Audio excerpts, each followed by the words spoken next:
Un très grand médecin à la retraite. 1m78. Monsieur bactériophage. Entre autres. Il y a tellement de bêtises qui sont dites sur les bactériophages. Vous avez le spécialiste mondial qui a fait des recherches depuis toute sa vie. Il a écrit un petit livre d'ailleurs, finalement très pratique. Ceux qui ne veulent pas aller au début du livre, vous allez dans les 20 dernières pages où tout est bien résumé, les protocoles, etc. Je te laisse la parole parce que tu n'as pas beaucoup de temps. Un immense... Si, non, tu as ton micro là. J'ai mon micro, pardon. Vous m'entendez? Oui. Bonsoir à tous. Effectivement, depuis 1976, dans laquelle j'ai passé ma thèse à Montpellier, utilisation du bactériophage en thérapeutique anti-infectieuse. À l'époque, j'étais l'élève du docteur Riga Clemenceau, qui était le successeur du découvreur du bactériophage, Félix Derel, en 1917. J'ai passé ma thèse sur ce thème. Le bactériophage est un virus dont on voit pas mal en ce moment de sujets dans la presse et à la télévision. Un court film a été fait, que je vais vous passer, qui permet de comprendre comment ce virus se fixe sur les bactéries. Et après, je vous raconterai sa vie et ses mœurs, et comment on l'utilise. Donc, bactériophage ou phage, c'est le même mot, hein, c'est la même chose. C'est un virus qui ressemble un peu à un module lunaire et qui se fixe sur les parois bactériennes sélectivement. Il ne se fixe pas sur les cellules humaines et il ne se fixe que sur les bactéries.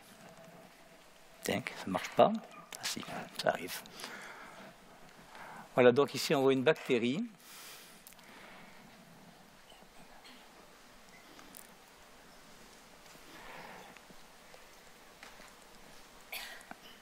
Ce sont des petits phages qui sont issus eux-mêmes de l'explosion d'une autre bactérie. On va y revenir. Voilà donc la structure et l'allure d'un bactériophage. Il est 100 fois plus petit que la bactérie, c'est un virus. Un bactériophage c'est un virus, il contient donc un acide nucléique. Il va utiliser l'ingénierie enzymatique, l'ADN et l'ARN de la bactérie pour se reproduire à ses dépens et créer d'autres bactériophages qui vont être issus de cette bactérie. Alors voilà, donc un bactériophage se fixe par sa plaque caudale sur la bactérie et il va injecter son acide nucléique. Alors c'est un petit peu le même système que pour les spermatozoïdes. Le premier qui va injecter son acide nucléique va se reproduire et les autres resteront collés sur la paroi bactérienne. Donc la bactérie explose en libérant des centaines d'autres bactériophages qui vont aller se fixer sur d'autres bactéries et de plus en plus rapidement, les bactéries identiques à celle qui a été la bactérie mère, la première qui a été attaquée, vont se spécifier pour détruire toute la colonie de bactéries invasives. Alors, comment arrive le bactériophage dans le corps humain? Le bactériophage est un virus naturel présent dans tous les organismes vivants. Les invertébrés, les poissons et même dans les plantes, etc., dans la nature. C'est en fait le facteur limitant qui maintient l'équilibre entre les bactéries et les virus. Sinon, on serait dévoré par notre flore intestinale, etc. Dès les premières tétées du nouveau-né, et c'est pour ça qu'il est extrêmement important de respecter ce qu'on appelle la tétée de bienvenue, la mère sécrète un liquide qu'on appelle le colostrum. Ce colostrum est bourré de bactéries non pathogènes, colibacilles en particulier, et de bactériophages. Au bout de 3 jours, le lait apparaît et en réponse à la présence de calcium, l'estomac va sécréter de l'acide chlorhydrique, qui est sous le calcaire, c'est bien connu, donc le calcium, et à ce moment-là, la flore intestinale est verrouillée. D'où l'importance des premières tétées pour le nourrisson, mais également, on comprend déjà la bêtise de l'enseignement universitaire qui nous dit « vous avez des enfants qui sont protégés par les anticorps maternels ». Pourquoi le prématuré ne l'est pas? C'est parce que le prématuré n'a pas le bénéfice des tétées, puisque le colostrum n'apparaît pas chez un enfant, pour la mère d'un enfant prématuré. Donc c'est le mode de nutrition qui est fondamental pour cette défense antibactérienne. Les anticorps antibactériens n'ont jamais été isolés. Là-dessus, lorsque l'on grandit, on va présenter de temps en temps des infections et le bactériophage qui est présent dans le duodénum va monter par le canal lymphatique au moment des digestions. Il va passer par le canal lymphatique, système de Pecquet, canal thoracique, dans le sang, et de là, il va atteindre les endroits où les bactéries sont présentes, se reproduire à leurs dépens et devenir de nouveau quiescent, où il va rester en symbiose avec le colibacille dans l'organisme. Il y a 3 conditions pour qu'un bactériophage puisse être efficace. La première condition, la glycémie, le taux de sucre dans le sang, doit être normal. C'est-à-dire, tout le monde connaît les infections chez le diabétique. Le diabétique a un sang qui est riche en glucose par certains moments, et à ce moment-là, le sang devient plus visqueux, le sérum devient plus visqueux, et le bactériophage a du mal à nager dans du sirop. J'exagère un peu, mais c'est pour donner une image. Là-dessus, les bactéries, elles, vont fermenter le glucose. C'est leur mode de nutrition. Et à ce moment-là, le diabétique va avoir un sang qui s'acidifie. Il risque de décompenser dans ce qu'on appelle l'acidose. Et l'acidité tue le bactériophage. Donc, là déjà, germent les premiers principes de la phagothérapie, c'est-à-dire thérapeutique par bactériophage, dont le but est en fait de restituer nos propres défenses, les vraies défenses immunitaires antibactériennes, c'est-à-dire la phagothérapie. C'est normaliser la glycémie et éviter l'acidification du sang en alcalinisant le sang. Donc l'alcalinisation, vous en avez beaucoup entendu parler. Le plus classique, évidemment, c'est le régime alimentaire. Et surtout, éviter les sucres. Manger le plus complet possible quand vous avez une personne qui est infectée. Supprimer l'aspirine. L'aspirine est un toxique qui tue le bactériophage. Donc, quand les personnes ont une septicémie et qu'on leur injecte de l'aspégique, c'est les tuer. En 6 heures, la personne peut mourir. Une septicémie sous aspirine, en 6 heures, c'est fini. Parce qu'on tue le bactériophage, c'est le seul moyen de défense contre les bactéries. Et enfin, lorsque vous donnez des antibiotiques pour des infections bactériennes, prescription, que veux-tu? On n'a plus de médecins maintenant, on a des prescripteurs, ça veut tout dire. Les médecins ne savent plus réfléchir dans le domaine de la médecine. À force de détruire les bactéries par des antibiotiques qui sont cytotoxiques, les bactéries explosent. Et c'est évident qu'une bactérie malade sous antibiotiques, le bactériophage ne peut pas se fixer dessus pour la manger. C'est un petit peu on comprend très bien, le bactériophage se mélangerait un ADN avec un ADN qui serait pathologique lié à la bactérie, et il mourrait. Donc il n'a aucune raison de se croiser avec une bactérie attaquée par des antibiotiques. Le résultat, l'organisme va, lui, se sensibiliser contre ce virus. Et mon maître André Rega-Clemenceau avait découvert pendant la Deuxième Guerre mondiale une chose qui était fondamentale, c'est que les gens qui faisaient des traumatismes importants, qui avaient des gros bleus, eh bien certains avaient des sérums qui inhibaient les phages. On faisait une culture, d'un côté on mettait des phages, le sérum d'un patient, et de l'autre côté le sérum d'un témoin. On mettait des phages des deux côtés, et on voyait que les bactéries poussaient en nappe du côté du malade, et ne poussaient pas, étaient détruites par le bactériophage du côté du témoin. Des expériences ont été menées pour comprendre ce qui se passait et ont abouti à ce qu'on appelle l'auto-hémothérapie. L'auto-hémothérapie est une thérapeutique où l'on prend du sang dans une veine qu'on injecte dans une fesse. Si les infirmières dans la salle, qu'elles ne s'impressionnent pas, le bactériophage a été utilisé jusqu'en 1980, était en vente en pharmacie en France, et c'est l'Europe qui a retiré le phage. L'auto-hémothérapie faisait partie des prescriptions classiques des médecins jusqu'en 1982, date à laquelle on a retiré l'inscription à l'ordre des infirmières, donc la prescription d'auto-hémothérapie. Elle n'a jamais été interdite. J'ai eu un procès récemment avec le Conseil de l'Ordre, un de plus, qui s'est terminé par un non-lieu classique quand je leur ai demandé de me produire les textes de loi interdisant 1. La phagothérapie et 2. L'auto-hémothérapie. Il n'en a pas, dit juridique, donc non-lieu. Après ça, ils ont porté plainte contre mon père en disant que mon père exerçait la médecine à la maison où j'exerçais. Et bien sûr, mon père est mort depuis 10 ans. Il a fallu que ma mère handicapée physique se déplace avec un certificat de décès. C'est ce qu'on appelle en France la présomption d'innocence. Mais c'est pas grave. Ça nous arrive.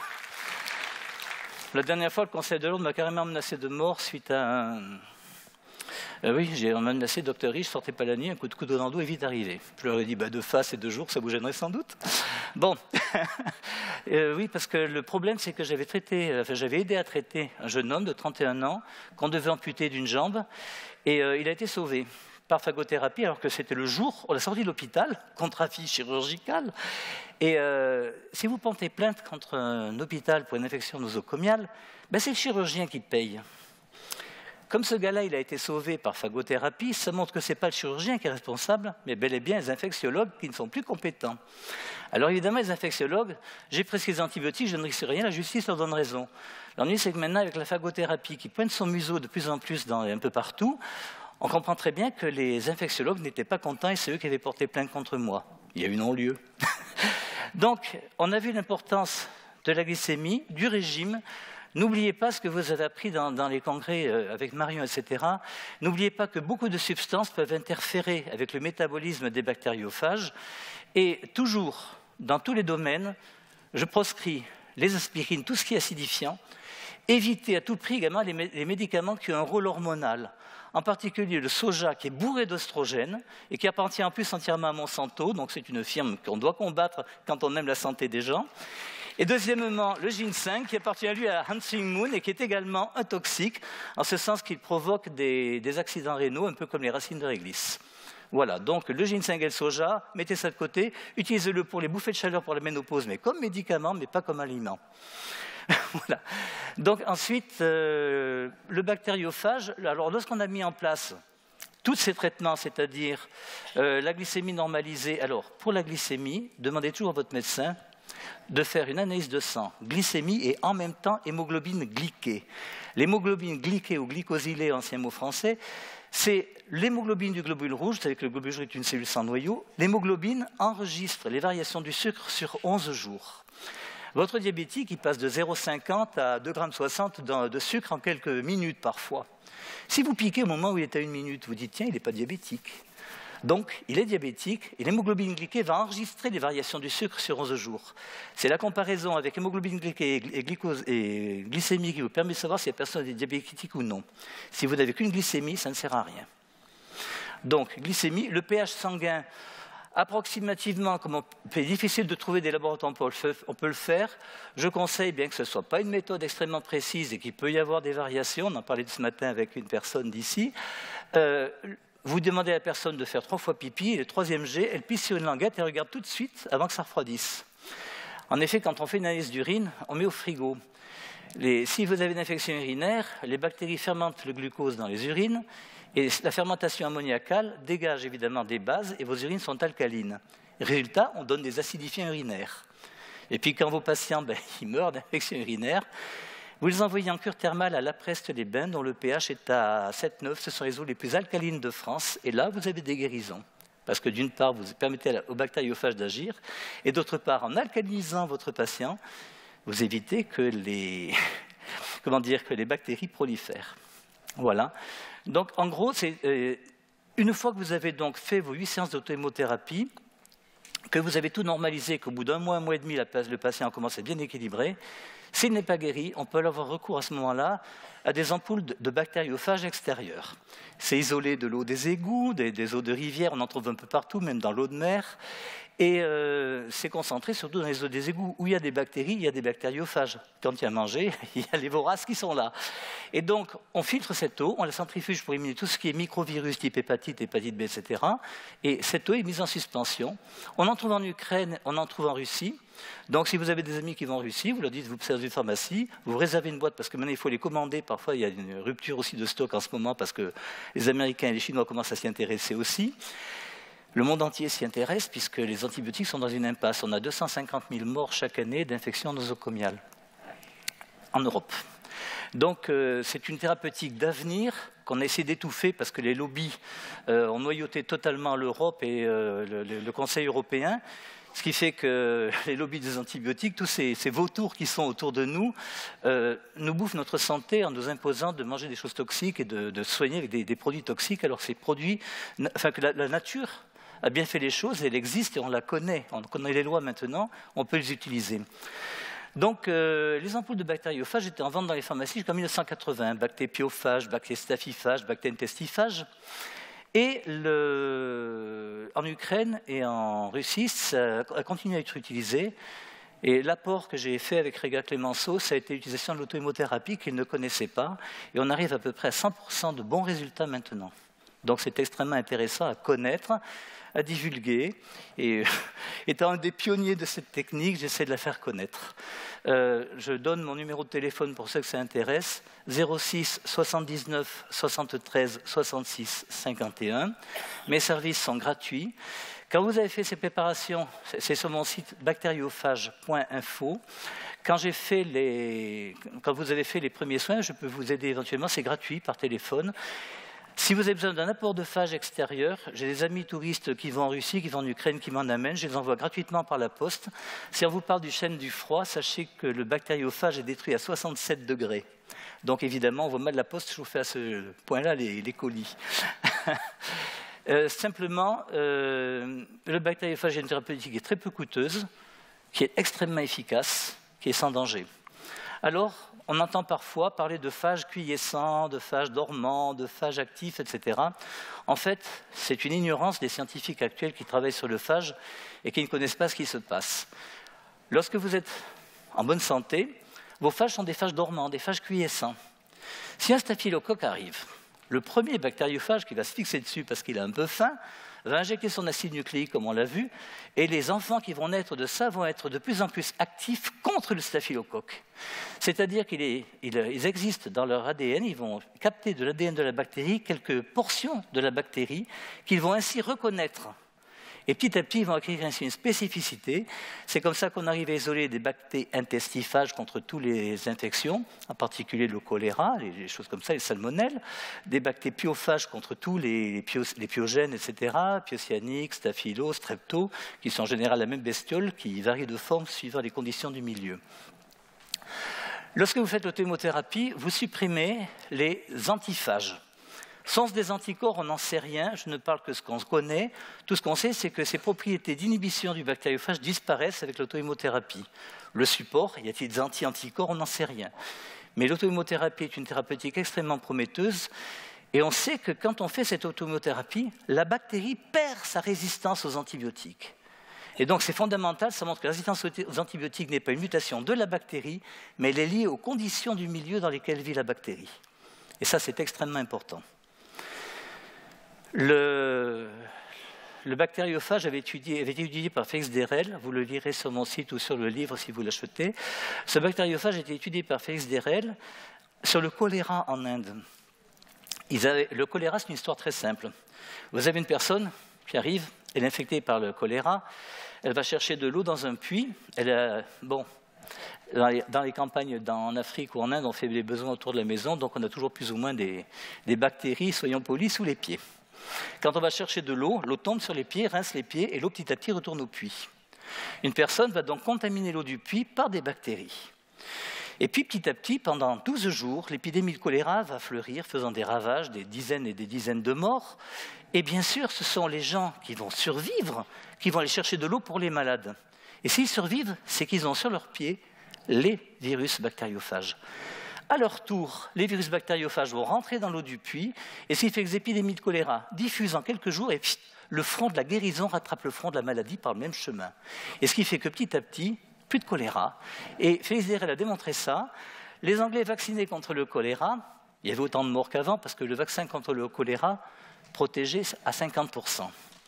Protection à 50%, ça veut dire quoi? Ça veut dire que ou tu l'attrapes ou tu ne l'attrapes pas. Et oui, autrement dit, moi je non-vaccine les patients, ils sont protégés aussi à 50%. Donc, il a fallu se battre en 1982 pour obtenir le retrait de la vaccination contre le choléra, qui était une stupidité, parce qu'on utilise les chiffres d'une manière un peu spécifique et spécieuse. À savoir, on vous dit protège à 50%. Nous, on se dit, il y a 50% de plus que la protection. Non, ce n'est pas 75%, c'est 50%. C'est-à-dire oui ou non. Et donc, quand on a vu récemment à Haïti les épidémies de choléra, je ne vous dis pas la rage que j'avais, les lettres que j'ai écrites à l'OMS pour qu'on envoie quelques ampoules de phages anti-choléra dont on dispose dans les instituts nationaux, aussi bien en Ukraine qu'en Russie, qu'à Pasteur, etc. Il y a eu quand même 5000 morts. Et ça, c'est quelque chose que je ne tolère pas. Parce que les études ont été faites dans les vallées de l'Assam, en Inde, dans les vallées de Patna, où j'ai vécu. Et là-bas, on n'a plus vu de choléra depuis près d'un siècle. Et là, à Haïti, envoyez de l'argent, on va acheter des antibiotiques. On se fout de la gueule de qui? C'est dramatique, et c'est un cri d'alarme que je jette à l'humanité à travers ce genre d'auditoire, puisqu'on a l'occasion de pouvoir parler ensemble. Faites connaître le bactériophage, faites connaître les phages. Merci.